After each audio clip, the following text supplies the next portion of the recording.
Hey, Real Estate 360 fam, this is your man Miles. Listen, welcome. As always, I'm glad you're here. We've got a wonderful show today with a wonderful human being, someone that shares, my outlook on wanting to help people find success in real estate. He's a phenomenal guy.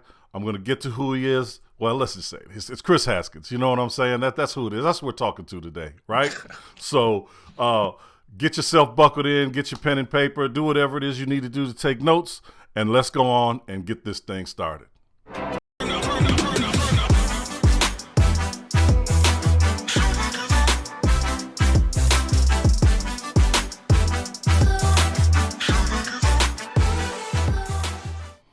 All right, y'all, welcome back. So, like I said, today we're going to be meeting and talking to and questioning Mr. Kris Haskins. Kris Haskins has the Real Estate Roundup, therealestateroundup.com. And as always, those links are going to be in the description, whether you're listening to this on whatever podcast platform you listen to or watching it on YouTube. Just check out the description and you'll be able to check him out there. His YouTube channel will already also be linked. I want to put that out there. But, one thing I like about him is we share a mission, and that is to help raise people's financial literacy through real estate investing and entrepreneurship, because there's so many different ways you can go from there. I mean, we'll kind of get into it a little bit, but real estate, especially the way we started. I mean, I started it as a wholesaler, and you just advance, and the next thing you know, you're buying other things, doing other things, investing in other things, and preparing your financial life, not just for yourself, but for your family in different ways. So without further ado, let me just bring the man, the myth, the legend, Mr. Kris Haskins, to the stage. Yeah. Yeah. Welcome, man. How you doing today? I'm on top of the world, brother. I got my health. I'm actually in the room with you, Jason. Good to see you, my friend. Man, it is wonderful. I know we've been having this conversation for a good while now, but we finally got it together, and I'm so appreciative. So really, man, thank you for taking the time to be here with my audience, myself, and sharing, your experiences with us now. Man, how long because you have an interesting background, and we share some of those things together, but without going into all of the yesterday stuff, how long have you been in real estate? How long have you been an active investor? Yeah, that's a good question. First of all, thank you for what you're doing for our community as well. I feel like you don't do this just to get likes, loves, and get for publicity. You do this because you have a mission. And it's certain people that you're looking to get your message through. And I think we need more of that, Jason. So thank you. Thank you.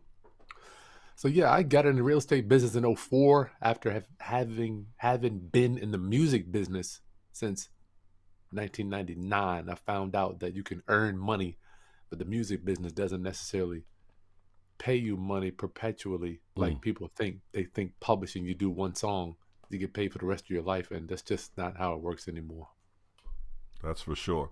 And it's a lot of people obviously have a huge misconception about how that business works. It's geared towards young, impressionable people that literally have no business savvy whatsoever. They're not really trying to. They just want to be famous. Something, isn't it? Yeah. And they take full advantage of that. In fact, you'll see people go into these 3, 4, 5 album deals, especially back in the day. And there's no way they're going to make all that money back. Not by the way that the deck is stacked against you. You Recoupment. Those recoups. Ooh, those recoups are wicked, man. And you might sell 10 million records and not pay it back. You done sold 10 million. You didn't made a dime. And now with these 360 deals they came out with, it's the devil. Ooh, it's the devil, man. It's wicked. And for me, I left it as you were coming in it. And I left because I had this realization. I started to have a family. My first child was born in '96, and wow. I was like, man, I wanted to be there for their life. I didn't want to miss the first steps and the first day of school, and I didn't want daddy to be the 11th word they learned. And so that was a big thing. And then the kinds of things that you perpetuate it just by being there. You endorse it just by being present. even though you might personally not want to do it or be a part of it, your presence is you being a part of it. And so I'll never forget it. I was in Japan, my very last tour that I managed, and I just said, you know what? So I didn't even finish it. I got somebody to come in for me after Japan, and just came home, and that was the end of it. I did some consulting, but even then, you're still in the lifestyle, you know. Destructive lifestyle. Exactly. You have these barbecues at home, and again, I'm in Atlanta, you know, and so I'm having these barbecues with all, you know, these folks, and it's, even though it's in the middle of the day and you tell people it's family friendly, you know, you know, things happen, and you don't, you know. So I had to get out of it. Lifestyle. It's just destructive. You know, I don't even know that we know. Well, I didn't know that what I was doing was destructive as opposed to constructive. I don't even think. I mean, my dad told me to be productive in life and make sure you have pride in everything you do. But I think we watch the videos and the industry beats down on you so much. It's like, man, shoot, I just need to do what I see everybody else doing so I can get paid like they're getting paid. Mm-hmm. And then we think that's the right thing until we realize there's another way. Working backwards, man. And when I left, man, I didn't know what I was going to do. I had no idea. You know, you got a little bit of money in your pocket from what I mean, I wasn't wealthy by any stretch of the imagination, but I hesitate to even say I was comfortable. I was just young. I was 27. A few dollars. Yeah. And taking care of my family. And I sold my assets when I left that business. And some of those, so you know how it is when you got street teams. So I'm sending, in those days, there were certain cities, like we were really heavy in the Midwest. So we had a place, I bought a place in the Midwest, in Omaha in particular. I had another place in LA, had a place here in Atlanta. And because those were the areas that we frequented a lot. Mm-hmm. And sending these street teams to these areas, they would tear up the hotels, leave you big bills, phone bills, food bills, go through the mini bar, and those were all on me. So I started to buy real estate. I bought condos in particular because they got to buy their own food. They got to get their own alcohol. They got to have their own phones and do their own thing. And that way it saved me money. I bought real estate to save money, not to make money. I wasn't even thinking like that back then. Good and yeah, man. So as I left that business and sold that real estate, you know, that was the bulk of the money that I wound up having, especially from the real estate that I had here and in LA. Mm-hmm. Omaha, I made a little bit of money on that. We had a distribution hub out of Omaha. It was easy to get to the Midwest as a whole between Omaha and Minneapolis. Sweet. Yeah. But there was some days. You should write a book about them. I'm imagining you being out there in the winter. Whew. Man, it was wicked. It was wicked. But people come out, you know, and you've got all these little tiny cities up there, and they just come together. And there's real money there. And this was in the early days when SoundScan had a website that was free still at that time. So you could pull all the data. And I used that data to go to the labels and get promotion deals from them. Say, hey, listen, you guys as a label sold, you know, 3.2 million records over here in the last 18 months with no representation. I'm not asking you to hire me. I'm asking you to give me a budget and let me do what I do. I can get you more spins, you know, get you on the radio and do that, and did that. And so, you know, once you perform, then they love you. But you better keep dancing. You better keep dancing. You better keep dancing. Talk to the pimp, dog. It's the truth. It is the truth. It absolutely is the truth, no matter what level you're playing on. You know, so I sold that real estate, and then I sat around for a while trying to figure out, okay, what am I going to do? How am I going to earn my way through this life? I have no idea what I'm going to do. And I had an epiphany one day, and it was like, hey, listen, I made money on real estate by accident. What would happen in my life if I put forth a little effort? So then I began to put forth the effort. And I wish that I could sit here and tell you that it was a simple and easy transition, but it wasn't. You know, it took me literally 2.5 years before I made any real money. And that was because I decided to go at it by myself. I tried to, you know, do it all alone, and I made every mistake that you could possibly think of. You know, a lot of people out here that are talking about real estate or teaching more specifically about real estate like to tell you they never had any losses. They didn't lose any money. They didn't make these mistakes. They want to tell you that, but the reality of it is you can't learn this without making some mistakes. Now, you can shorten the learning curve by getting some help. You can speed up the process even by getting some help. And it wasn't until I did that everything turned around. Now, I was literate in the business. I can have a conversation with you. I like to use the analogy, Kris, that, you can read about how to ride a bike, but until you get on that bike and work out those little muscles, you're not going to know how to balance on that thing and get down the street, let alone stop, And for me, I went to the library because this was in 2001. The internet wasn't like what it is today, So I'm at the library reading Carlton Sheets, Ron LeGrand. I had notebooks, stacks of notebooks, just taking notes and then going door knocking back then. That's what I did. Bandit signs, flyers, and door knocking. Pre-foreclosure stuff? No, I went to areas. Who was it? I want to believe it was Carlton Sheets that said, go to the city or county meetings that they have once a month and see where the change is coming and go there. Yeah. So that's what I did back then. And I did not focus on pre-foreclosures probably until 2004. And because things started to change, you started to see foreclosures kind of inch up because I'm real data driven, right? Mm.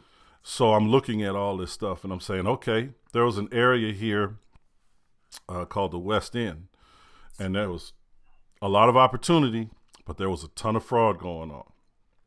So I stayed away. A lot of straw buyers back then. I stayed away from there and had to identify other areas. And in identifying those other areas, I was in the blue ocean, man. Good for you. I was in the blue ocean, and no one else wanted to be there. In fact, no one was going to these community meetings that I knew, that I could recognize.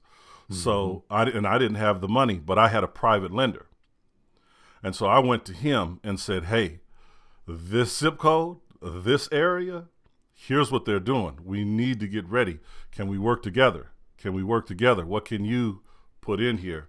And he said, okay. He looked at it. He took the information. He said, okay, Miles, I'm not going to partner with you, but I'm going to partner with you. Because ultimately I wanted to go 50-50. And he was like, nah.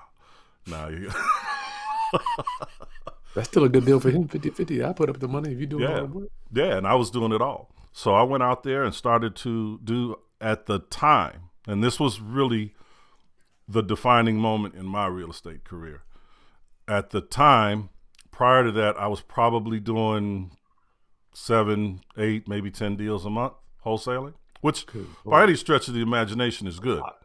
Yeah, that is a lot of deals. But when there's no competition, and at the time you can buy houses for $35,000, $40,000, and it's cash today, or as fast as the title clears anyway. Man, I went from 7 to 8 deals a month to 25, 30 deals a month in one city. And then it just went on forever after that. And that was the defining moment. That was the changing for me. That's when I really began to dig deep into, okay, what's next? Because this isn't going to last forever. And I'm not going to necessarily find tomorrow another neighborhood, another zip code, another opportunity exactly like this. So I'm going to need to figure out how to diversify. And that's when everything else came in for me. How about you? That's cool. What in particular, what we mean? Like when you decided, like what was the moment for you or you said, I'm going to do real estate? The light bulb went off and you said, like that moment, not I'm doing it, but that moment that you said, hey, I'm going to do real estate. I got you, yeah. So I was in the music business. Obviously, I had made tons of money. I mean, our publishing checks were six figures every 6 months because they pay you. The publishing comes in. Right. I thought I was good. I thought I had made it. I think us being an immature culture don't necessarily understand how money works. So if you get $100,000, you think you made it. Now I look at $100,000, it's almost like $10,000. It's like, I mean, shit. As my wife says, "What you want me to do with that? What you want me to do with that?" So it's like now, like, we're dealing with millions of dollars. But back then, I made money then, and I saw my publishing checks going down, smaller and smaller. I'm like, I gotta do something. Or I gotta get another hit. Only way you make money in the music business when you are a producer / engineer is if you got a hit record, and everybody wants a hit record. And I'm on EMI, so I'm competing with Pharrell. All these guys, they don't tell you who their publisher is. We all have publishing deals with the same people. We all go to the meetings, but you can't compete with these dudes. So Right. I had to do something else. So that's when my cousin asked me to come in and bring my credit and my little resources that I had. And he did a deal. I saw we made 50 grand. I didn't do anything. So I'm like, you know what? I could work. What I found out is in music business, you can write a hit song, produce a hit song, record a hit song, but there's so many other things like video, team, promotion, like you're doing, that make a hit record. Mm-hmm. It's just too many variables for me. I can only control the music part. And when I found that out, I'm like, you know what? I'm done. Why would I spend my life making great music that would maybe never see the light of day? Mm-hmm. That's right. And so once that happened for you, you made 50,000 with your cousin, or 50 collectively, grand. you guys made 50,000.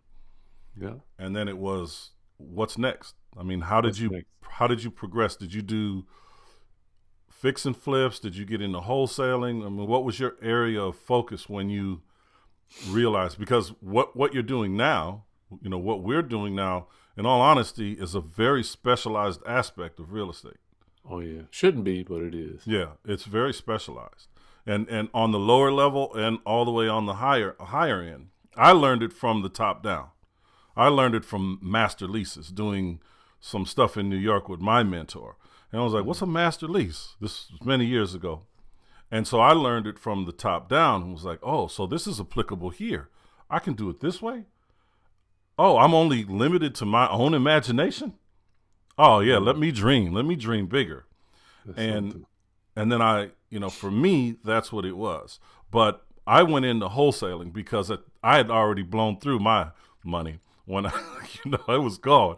And wholesaling was the only option that I had, seemingly, at the time. Again, you're only limited to your imagination, what you can think of. It's And I true. wasn't thinking big enough. I was thinking, get the money, go buy a house, fix and flip that house, and then go on to the next and the next and the next.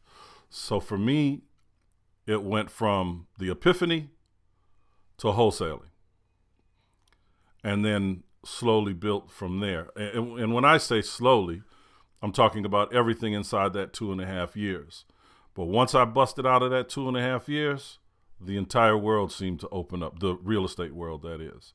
And I began to make deals with builders that were in trouble, doing pre-foreclosure stuff. And it just, and you were in it, of course, when you remember when they put the, what was it called? You had the, if you bought a property, you had to wait 90 days before you sell it. The seasoning, The yeah. seasoning Deed rule. restrictions. Yeah. So then I got into trusts, estate planning, and using those tools as an effort to get ahead or over or past, around, however, getting past that obstacle. And that was the tool that I used back then to get past that obstacle. And again, we were doing deals that other people couldn't do simply because we knew of a process, a legal process that everyone else was overlooking. There's something in it. And that's, It's really amazing. it is. I mean, this Leverage is your brain. real Leverage your estate. brain. That's right. Real estate is a business that anyone can do, but it's built, created for the wealthy, to transfer things from one to the other without, in many ways, anyone else really even knowing about it, if they want it to be that way. And there are so many other facets to that that can help us out. And what you're doing, because I've watched a lot of your content, I've consumed hours and hours and hours and hours and hours of your content, I'd say over the past year, maybe more for me when I found you. And I was like, okay, all right. I mean, I found you before I found some of the other, big people that are on there. Of course, there's not a whole ton of us, if I'm being, frank, that are having this conversation. I mean, a legitimate conversation about it, like actually giving people, actual working, actionable information that they can take from a video. Of course, there's some things that they have to fill in, but for the most part, they can take that 80% and go start doing stuff today. There's not a lot of You're people right. doing that, I get and chastised a lot too, man. I understand it, and they tell you don't do that. But in the world that we're living in today, especially from the people in the industry, because I used to do a lot of training with, I started with Robert Allen, and was on the road doing that and created content with Robert Allen, and That's the went man. on into the I mean, I'm glad that was my first experience. Let me just say it that way, because He's the man. some of these folks out here are something else. But Yeah. I started to learn from these people, and they would tell you, stop that. You got to pay for that. Don't do that. But I believe truly in the world that we're living in today, for several different reasons, that you have to pour into people before you can receive. I truly believe that. And by doing that, things come back to you in ways that you can't possibly imagine. I helped someone years and years and years ago figure their way out of a real problem that they had. They got themselves together after a while. We had a happenstance encounter. We ran into each other probably 3 years after that. This was before the crash. And I was having difficulty with, I needed to raise some money. And they're like, man, you ain't even got to ask how much you need. Because of the information that I gave them with no expectation whatsoever, helped them fix their situation. I was there when they did it, and they were able to utilize that and turn their financial picture around and do business a different way. And that set him up for, whatever he was doing. And when I needed to raise that money, I had to look nowhere else. All I had was a conversation with him. But I didn't see it coming. I wasn't in expectation. And even when we had the conversation, I had the conversation with no expectation. And it was there. He was just there for me. And I think that I don't even think it, from my experience in this life, that's the way we wound up getting ahead by, we charge for this. Yeah, we can help you get a little further, faster, for sure. But in the meantime, let me give you something that you can sit on for a minute, or put to work in your world. And there's more value there than I think the old school, the old method of doing the information business. I think that's really just it's just an old model now. I don't think it's one that's going to come back, the way it used to be. No, I like to call them the free $2,000 seminars. Come to this Ron thing. LeGrand says you can come in for free, but it costs you to leave. It costs you to leave, man, and it is real. And then it is one tier after the other. So you're right, man. They keep pushing it. Yeah, and it just goes and goes. So now one of the most important things I'm talking about to people in this economy is creative financing, because you're dealing with a lot of people, a lot of your typical wholesalers, folks that were wholesaling just a year and a half ago. They can't do it like that anymore. Are you seeing that in your business, in your training? And I'm just so glad interest rates are going up. I don't even know what to do. I wake up at night in bed. I just thank God, because I just seen so many houses that were sold. They should not have been sold for the price that they were. And I feel bad. I have empathy for people that bought over the last 3 years. You're just going to not be able to sell it if you need to, unless you're going to sell it to a guy like me or you. Right. You or me. So it's just the wholesalers that were wholesaling trash, making $20,000. They think they're in the real estate business, but over the next few years, they're going to realize that those days are gone. The same thing happened in 04, 05, 06. You were there. I agree. And I don't even think it's going to take that long. We're already seeing them shake out.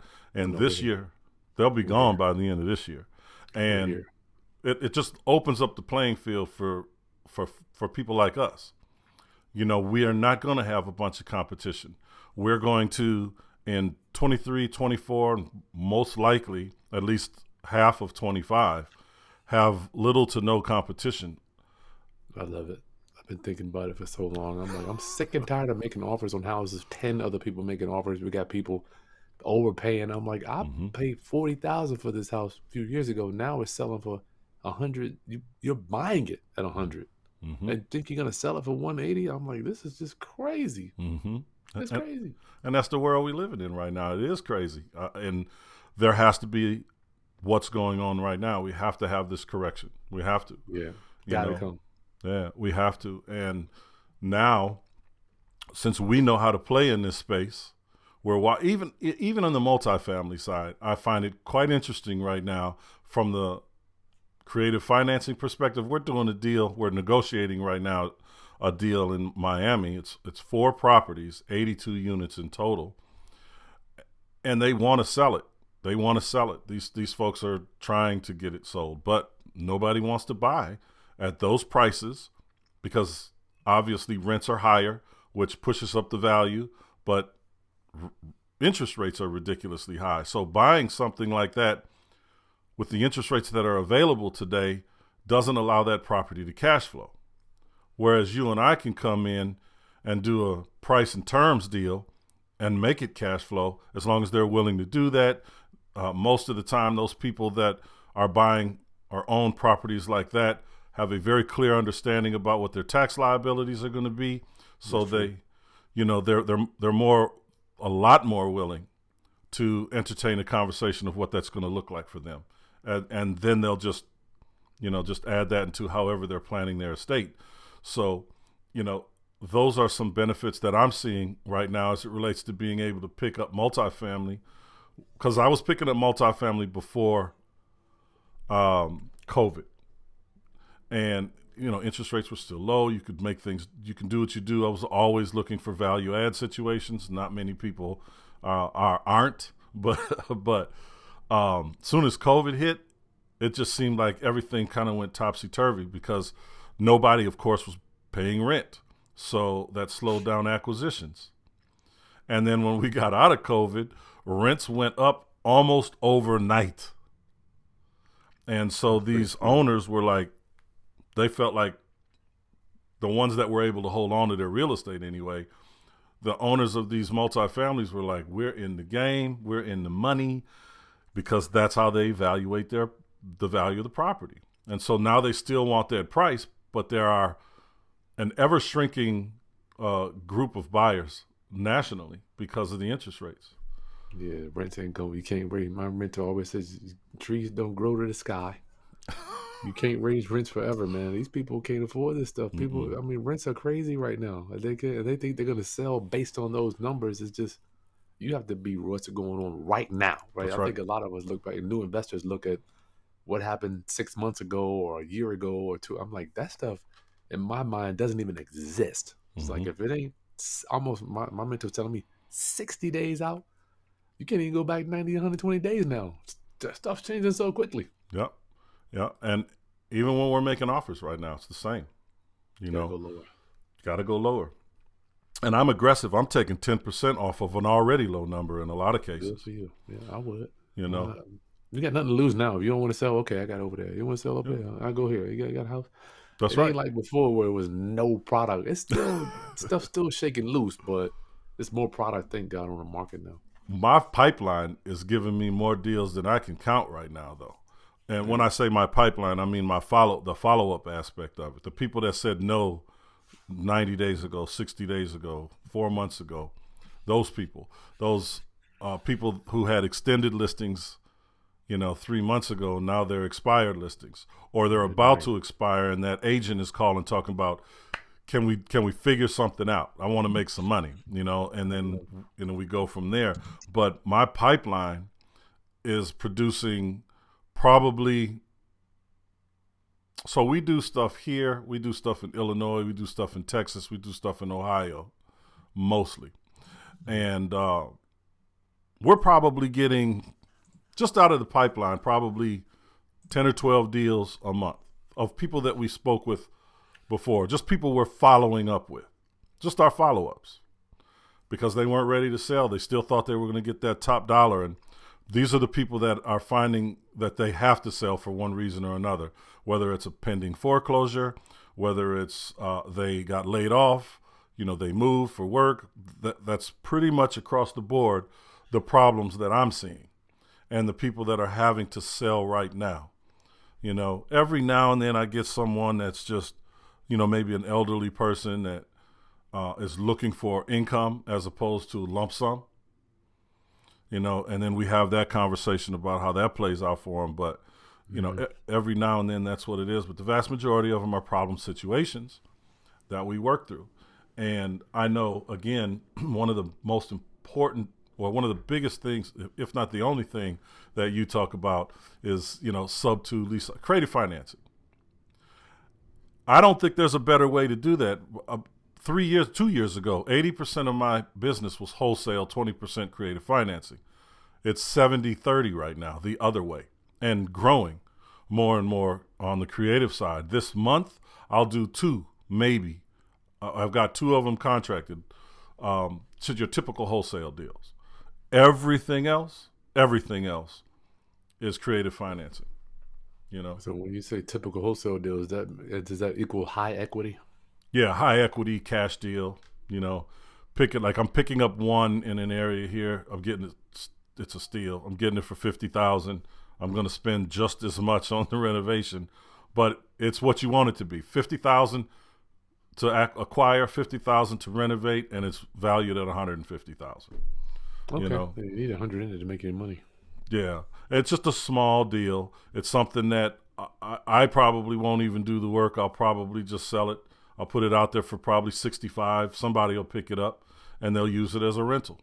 It's just, I don't want to go in and do a whole bunch of renovations if I don't have to. We're doing another great thing that we're doing. I don't know if you're seeing this in your space, because you don't really go too far out of your space in West Virginia, right?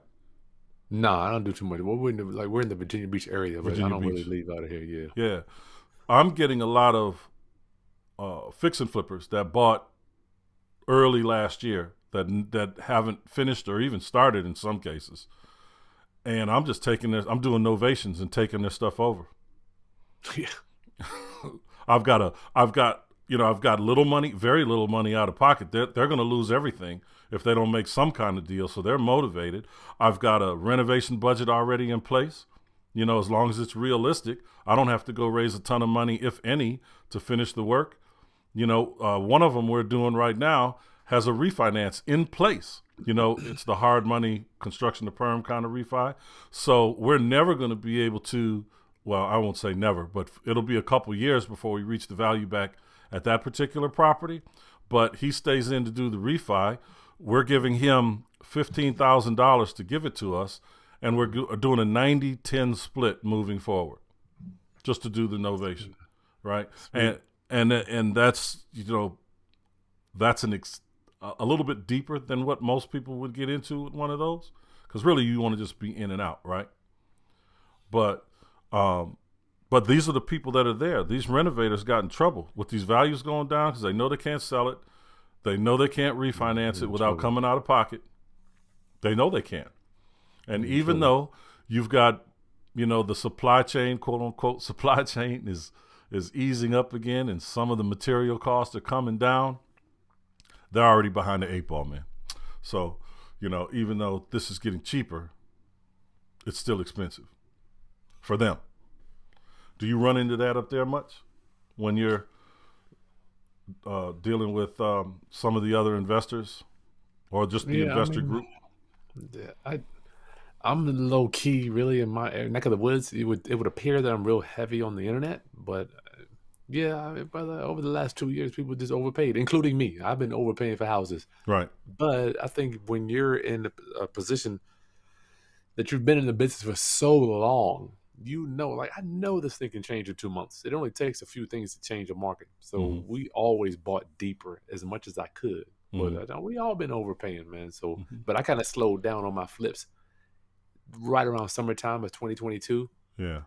Picking only areas that I knew were just phenomenal areas. So we've still been able to get rid of everything.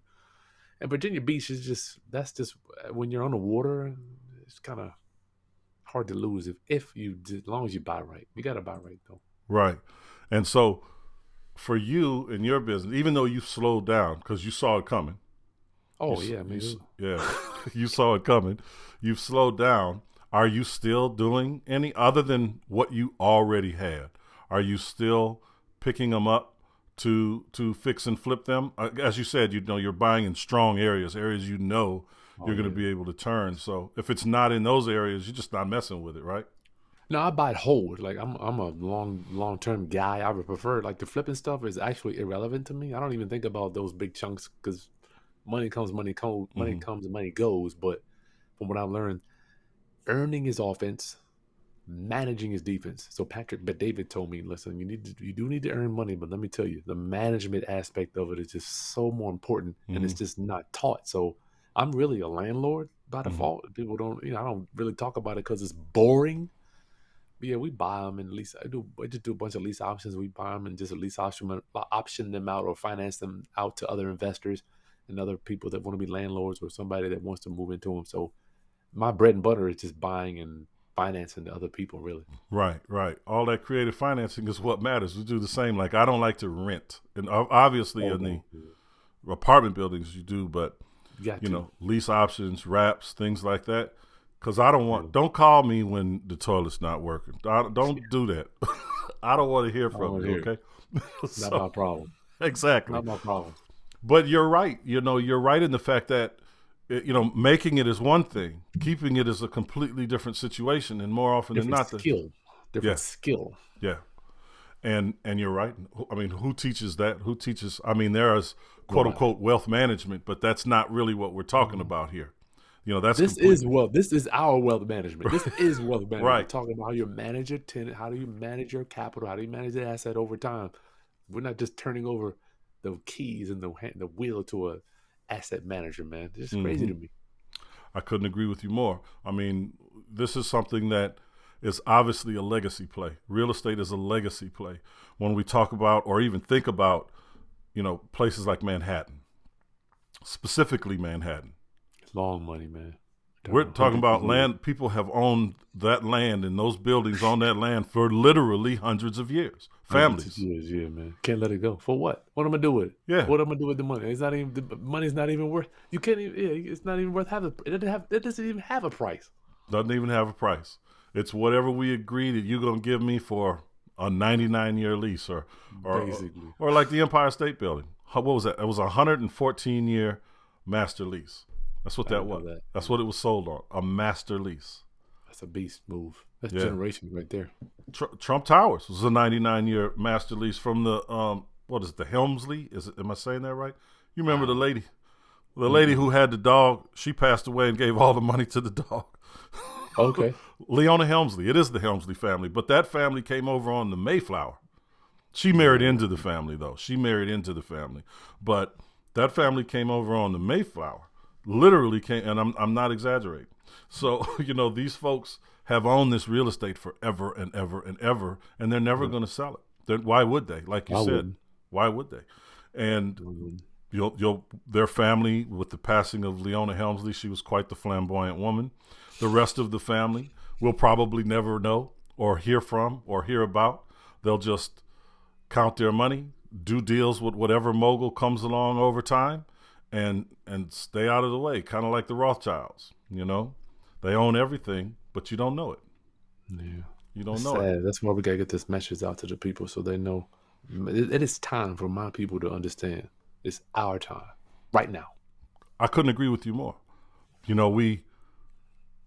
I get upset when I see things like Bank of America, and I'm going to go off on a tangent for a second, if you don't mind.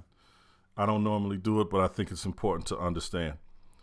Just a couple months ago, as the market was worsening, Bank of America, who is notorious for doing things like this, comes out and says, now we're going to offer special down payment programs for minorities. So they want the minorities to come in that can kind of qualify for these deals today, to come in at the height of the market, buy these properties knowing they're going to be in trouble a year from now, 2 years from now. Yeah. They know it's going to happen. And again, it's what they did the first time. Think of Countrywide. Countrywide came in, did loans for anybody, and who are we talking about when we say anybody? Yes. Yeah. We're talking about people that that don't know what it means, one, collectively. It's a generalization to own property. You know, you're going to tell somebody, if you can pay rent for $900, you can own this house. Well, that's P.I. That isn't T or I or cleaning the gutters or paying for your water now or paying for your trash removal now. That's none of that. Or repairs or PMI. You got private mortgage insurance too. Exactly. I'll tell you about that too. Until you're at the closing table, you know. So, but by that point, you're so emotionally invested in it, and then boom, it's gone. And then they've sucked all this money out of the economy, out of a certain segment of the economy, only to pad their books again. Bank of America right now is sitting on a portfolio that has I think it's either 44 or 46% equity right now, going into this market right now. That's pretty good. That's fantastic. It's better than fantastic. You know, position. Especially with a portfolio of that size and the way they're doing their thing. And when we turn around and we look at BlackRock, Blackstone, JP Morgan, and Open Door, OfferPad, put Zillow to the side right now. They're not buying anymore. When we look at the billions, tens of billions, if not hundreds of billions of dollars collectively from not just them, but for other hedge funds and private equity groups alike that are right now making deals with the Bank of Americas, making deals with the Wells Fargos, making deal with the big five banks basically to say, hey, when these foreclosure packages come up, we want to buy them. And that's who they're buying them from. These properties that if we don't take advantage of it, these properties are going to be bought up by these hedge funds, and we won't see them back on the market for 15 to 20 years. Yeah. And then they're going to want top dollar, and they're going to need a lot of work. And, you know, presumably there'll be an opportunity then. But we're talking about a loss of wealth within an entire generation if we don't collectively take action right now to get our piece of the pie. And it really doesn't take a ton of money. It takes know-how. It takes the willingness to get out there and make this thing happen. Stop telling me what you want to do and start showing me what you're going to do. That's all I want to see. That's all I want to see. You got to do it. It's challenging, though, for some people. If you have been an employee your entire life, an employee, it can be challenging. You know, Jason, I just feel like I guess guys, full-time entrepreneurs, I kind of get frustrated with people that want to get in or they want to do this or that, and they have unreasonable expectations of what the game is about. The journey is the reward. The journey doing this stuff is your reward, and not necessarily the end where you're set and you're making all this money or whatever. But I just think being an employee, we need to kind of love on our people a little bit because we haven't been owners ever. Like until now, recently, that we've been able to own stuff. I agree, and we're here to do it, though. You know, and there's enough of us now that are willingly giving you the information, giving people the information to go out there and make some things happen, offering not only the information, but the assistance in you getting there.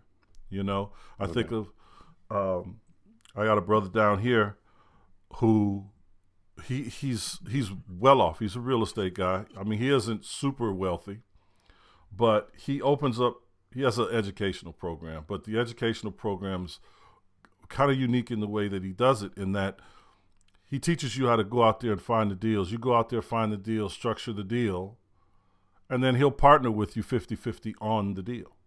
That's a good deal. For both people. For both parties. And so you don't have to have any money. You don't have to have any credit.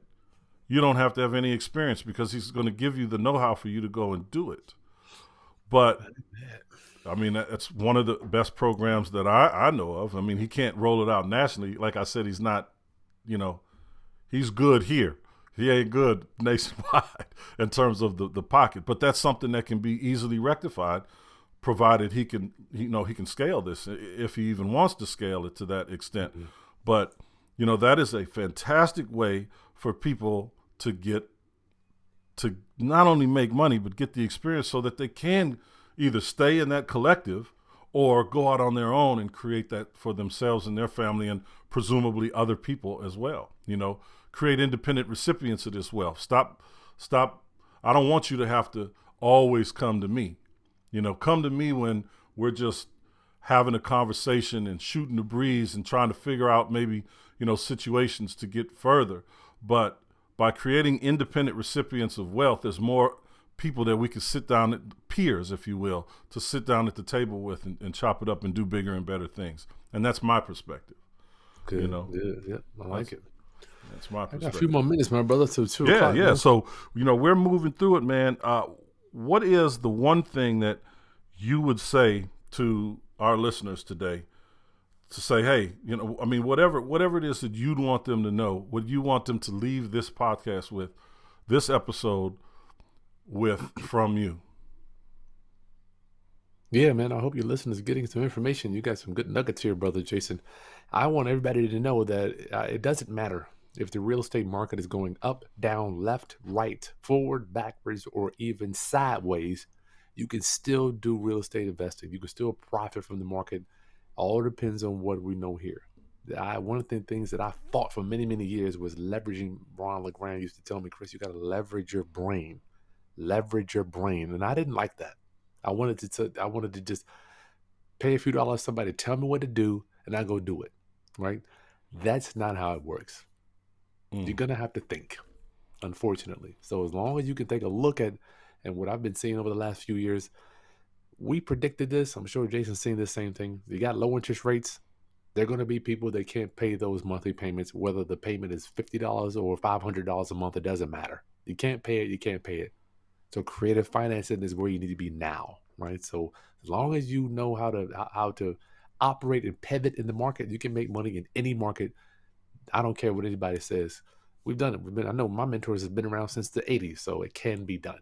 All right. The question is, will you do it?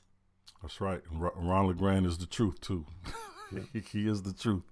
I want to ask you just one more question, and we're gonna get out of here, man. But being around Ron LeGrand and having to have some of these high level conversations that you have an opportunity to have, what is, if you could pick one thing, that is, what is the most sensible thing you've ever heard someone say to you that you have implemented, deployed? Yeah. I got to tell you, man, the one thing that really stands out to me, and I know it's kind of high level, is people look at what people are interested in, what other people do, what successful people do, right? But I think it's just a little more important to understand and find out what it is that they don't do. Let me give you an example. So for me, I used to deal with contractors, plumbers, electricians, framers, roofers, all that stuff, right? No longer.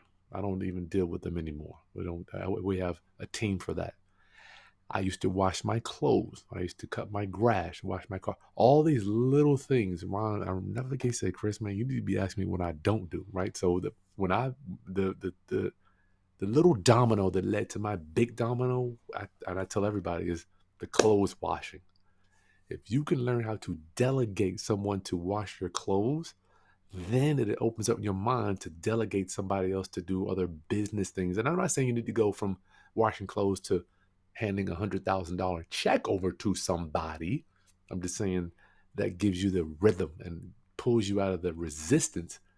I'm big on that clothes washing thing. When I stop washing my clothes, it may seem small, but that, think about it. It takes you 4 to 5 hours to wash clothes. You got to think, got to go, put it here, you got to dry them, bring them out. That amount of time, I can go out there and make X amount of money. So it's just the little things that I don't do. And what I've learned from people that have trained me, I watch what they don't do. That is the key, man. What they, some people call them minimum wage activities. I'm not saying, I don't necessarily categorize it as that, but if it's something that I can sacrifice $1 and get my time back. See, the wealthiest people, what I've learned, all they do, they buy their time back. That's it. Mm-hmm. They buy their time back. That's been my, what I've seen them do as well. And I get it, and it is so important. I tell people that I work with, hey, get yourself a $4 an hour VA and have them do the menial tasks that you need to do, technologically speaking. Organize your calendar, whatever it is, even if it's just 10 hours a week. Take that off your plate because it frees you up. So I don't think it matters what it is. I think it matters more of you hiring somebody, because we aren't taught to delegate, and delegation is another skill that we're just never taught, man. I couldn't agree more. And sometimes for a lot of us, it's hard to let go. It's hard. Yeah. It's hard. What do you mean? I could do that better. No, I could. You want it done right. Do it yourself. That stuff is so hard. You know, it's weird. The people I hire or I work with me, they're better than me. And people think I have it all figured out. I'm like, yo, we need to call him because he does it better. You know, I'm like, they're better than me at all this stuff. I'm trying to figure it out. It's real life. Hey, Kris, man, thank you so much, man. I really appreciate you taking this time to speak with me today and to speak with the audience. And I can't wait to hear people's feedback from this particular thing, man, and because I don't know how many people knew this much about you. And again, I've only virtually known of you for a little over a year. And I personally really like what you say. I've shared your stuff with other people. I've tried to contribute to your community as much as I possibly can anyway, because I think that's where the value lies for everybody, for me, for you, for your community, for my community. And I just want to say thank you so much, not just for being here, but for doing what you do the way you do it, man. I really appreciate you. I can't express it enough. And I look forward to whatever we might be able to do together in the future. But either way it goes, I know we're all going to do, you're going to do, continue to do what you're doing and be great and do great and offer greatness, man. So thank you. You too, brother. Okay, man. I'll see you guys soon. Thank you.